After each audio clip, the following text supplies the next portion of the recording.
नमस्कार मैत्रिणींनो, अनिता किचनमध्ये तुमचं स्वागत आहे। आज आपण एक रानभाजी बघणार आहोत। तर या भाजीचं नाव आहे घोड किंवा चिगळ। या भाजीला चिगळ असेही म्हटलं जातं। तर ही भाजी कशी करायची हे आज आपण बघणार आहोत। तर चला आपण पहिल्यांदा कढई ठेवूया। आता आपण तेल ओतून घेऊया।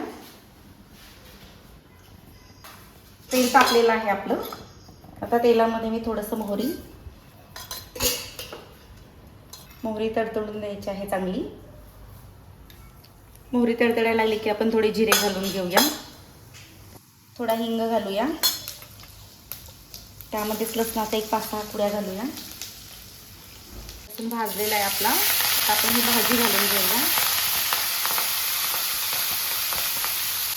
ही भाजी बारीक पाण्याची असल्यामुळे तिला पाणी लगेच सुटतं आणि तिथून फार कमी होते। मीठ नंतर घालणार आहोत। थोडी भाजी छान शिजल्यानंतर भाजी कमी होते आणि मग मिठाचं प्रमाण आपल्याकडून जास्त पडलं जातं। त्यामुळे आपण भाजी शिजत आल्यानंतर यामध्ये मीठ घालणार आहोत। आता 2 मिनिटं ही भाजी होईपर्यंत मी झाकण ठेवणार आहे आणि शेगडी बारीक करून घेणार आहे। ही भाजी थोडी कोरडी पडते असं वाटलं तर थोडंसं याच्यामध्ये आपण थोडं पाणी घालून घेऊया, म्हणजे खाली लागणार नाहीये। व्यवस्थित शिजली जाईल ही भाजी, कारण कोणतीही भाजी शिजल्याशिवाय त्याची चव लागत नाही।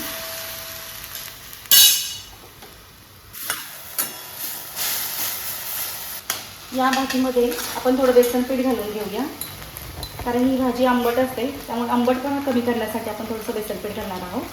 टोमॅटो अजिबात घालायचं नाहीये आणि ज्यांना खूप आंबट आवडते त्यांनी टोमॅटो घातला तरी चालेल। आता थोडंसं मीठ घालून घेणार आहे मी, कारण आपण मीठ घातलेलं नाही आहे अजिबात। आणि चवीपुरतं तिखट घालणार आहोत आपण। कोणताही तुमचा कांदा लसूण मसाला घातला तरी चालेल।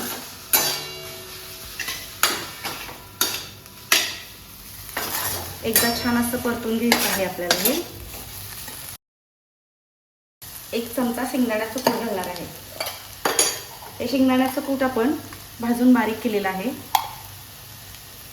पुन्हा एकदा आपण 2 मिनिटं झाकण ठेवूया। आता आपण शेगडी बंद करून घेऊया आणि भाजी काढून घेऊया एका डिशमध्ये। खूप छान मेथीच्या भाजीसारखी ही भाजी लागते।